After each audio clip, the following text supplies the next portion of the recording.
Yo guys, it's your mama Mumu here, and I haven't made a video by myself in ages, just sitting here talking to you, so this feels kind of weird, but I'm gonna get used to this.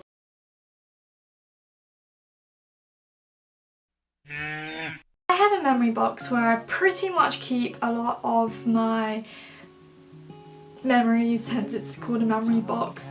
I was having a little bit of a rummage through there, and yes, I am thinking about filming some more stuff from that box, so if you'd like to see that, leave it in the comment below. But I today found The Lost Seahorse. I cannot for the life of me remember how old I would be when I wrote this, but if I remember rightly, we had to write a book. This is primary school days. Year 4, Year 5, Year 6 kind of time, probably Year 4, Year 5. So I thought this would be a funny thing to go through today because I remember I was so proud of myself when I wrote this book, and I have absolutely no idea what is in this book, so this is going to be a surprise for you and me. So this is called The Lost Seahorse, and of course I had to write the author's name right there, with a lovely illustration of what looks like a seahorse drinking out of a toilet. I have high hopes for this book. At the top I've written birthday presents for Sally, so I'm guessing that was the name of the chapter. Each page seems to have an illustration, so I'll have to show you the illustration and read the story as we go along. There once lived a girl named Sally and her mum and dad, Rose and John.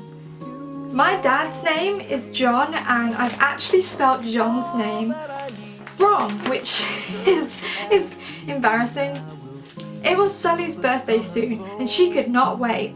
Sometime next week, Sally could be the queen of the show because that is when her birthday is.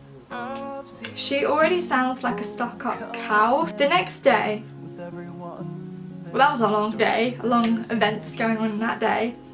Sally went to school and saw her friend Ola, which was weird because she always saw Ove first, but before you know it, she came. So did I. Lucy and Ola. Oh, is that supposed to say Lucy?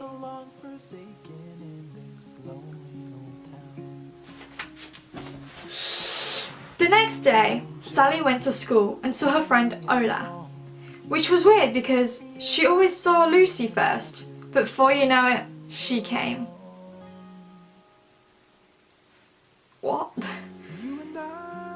Lucy and Ola were Sally's best friends. And then I got my lovely drawing at the bottom here. To be honest, they all looked like they could do with a hairbrush. They know it was her birthday next week. They even know what her birthday presents was. I'm guessing I meant to put they know what her birthday presents were. Sally wondered what her birthday presents so much. Literally that sentence doesn't make sense. She just wished she knew. Dreaming about her birthday present. Her friends saw her dream. They cried. "What is the matter, Sally?" Suddenly she replied back, "Nothing." It was home time now, and Lucy, Ola and Sally went home. But when she got home, she begged her parents to tell her. But guess what? And this is chapter 2, Sally moving house. Sally just found out today that her birthday presents will have to be late, but it's moving house. Is that her birthday present? That she's moving out? I didn't really explain that very well, but I'm assuming that's her birthday present, that she's moving out. What a lucky bitch. She's like, what, 11? And she's just moving out. Wish I could have had that when I was 11. Sally loved this because she hates her house that she has now. I'm gonna be honest, Sally, not sure why you hate that house. Look at it, it's looking groovy. I put some time and effort drawing your house. Or is that supposed to be a drawing of the new house? The bad thing was, her parents will not tell her what sort of house it is, as she begged and begged, and guess what, she begged. Knowing me, I probably tried to do the whole, she begged, and guess what? She begged. I couldn't do that in my writing. But the same thing happened when she asked. Her parents, they said one word. Can you guess it? Of course, no. It is annoying now because all they say is no. It is like they are babies, but they're not babies. Sally wondered if they'll tell her now, but guess what? All they say is, no, Sally, it's a birthday present.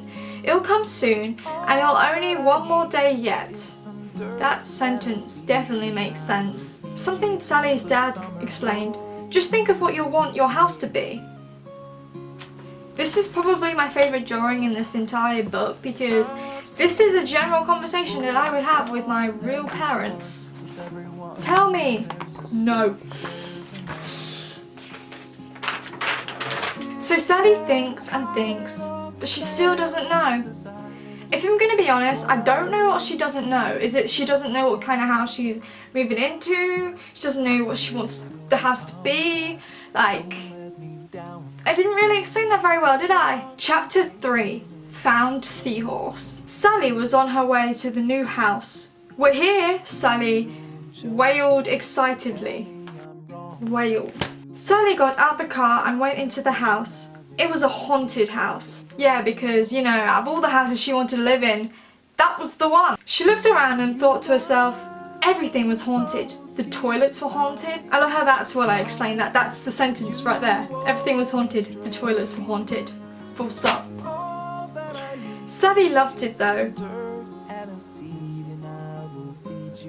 This bitch be a witch. She just had to share a room with her mum and dad. Every teenager's dream. This is the lovely illustration of the haunted house that we have here. Although it was Sally's only presence, she loved it. She liked the kitchen the best because it had lots of sparkle bits on the wallpaper. Well, if she's sharing a bedroom with her mum and dad, I guess that's why she doesn't like her bedroom that much. One day, as Sally was playing, and as she was playing, she thought, what? One day as Sally was playing and she was playing. Right, okay. She thought she saw a seahorse. Maybe she was just really, really high. Aren't seahorses on the water?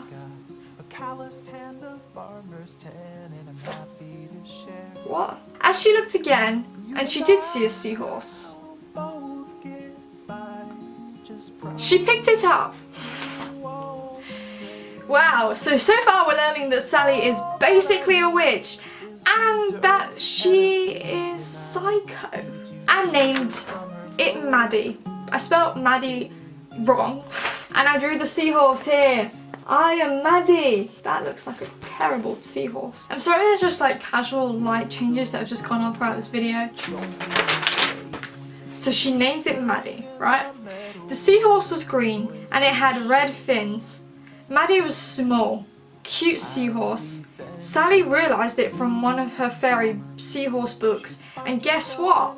That sentence makes no sense. I assume I meant to say Sally recognised it, but bitch can't spell. Chapter 4, Saving Seahorse. It was from her fairy seahorse book, because that is what every child owns. She had to go into her book and put Maddie where she came from. This is a lovely illustration of her room. One day after school, Sally decided to put Maddie back where she came from. So then she found the page with Maddie in, and Sally stood up sight. She stood up sight. She put her left leg in, then she put her right leg in. Then she did the hokey okey and she turned around. Then she put her right leg in first because she had put her body and her head in already. What? This bitch be flexible as fuck. She got out and she told her friends and her mum and exactly what happened, and guess what? They all believed her. This is them, sat on the sofa. The funny thing was, the next time Sally's parents read Sally the fairy seahorse book, the seahorse was in the wrong place. And she thought she knew what page and what position it was sat in, but apparently she didn't. Everyone found it funny. Actually, because everyone knew about it. That's because everyone apparently believed her. Also, the funny thing was the seahorse was the wrong way round, so it was walking the wrong way round. Did we not just repeat ourselves? Sally just smiled and cried. I tried. Her family all laughed.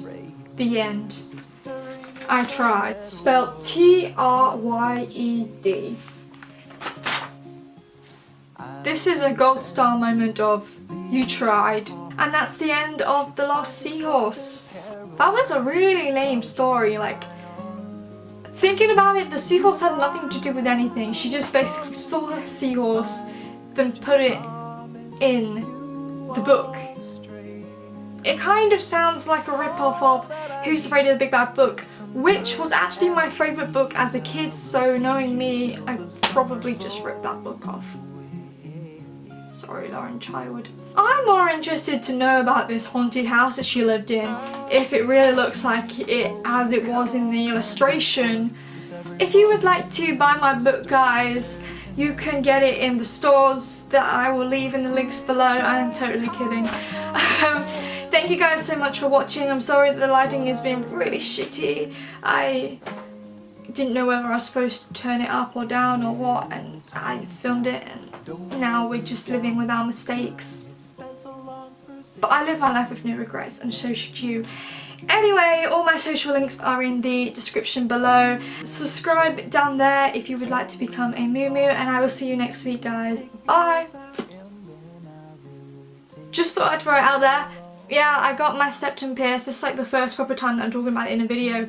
Yes, I will do a video on it, and hair and all that stuff. But the reason that I'm mentioning this is because I'm not doing a video on it just yet, because I'm sort of waiting for it to heal so I can give you, say as much as I can say. I feel like if I did it now I wouldn't have as much to say, because I only got it done the other day, so it's kind of like still in the healing process. But it will come soon. Too many coming jokes. Bye!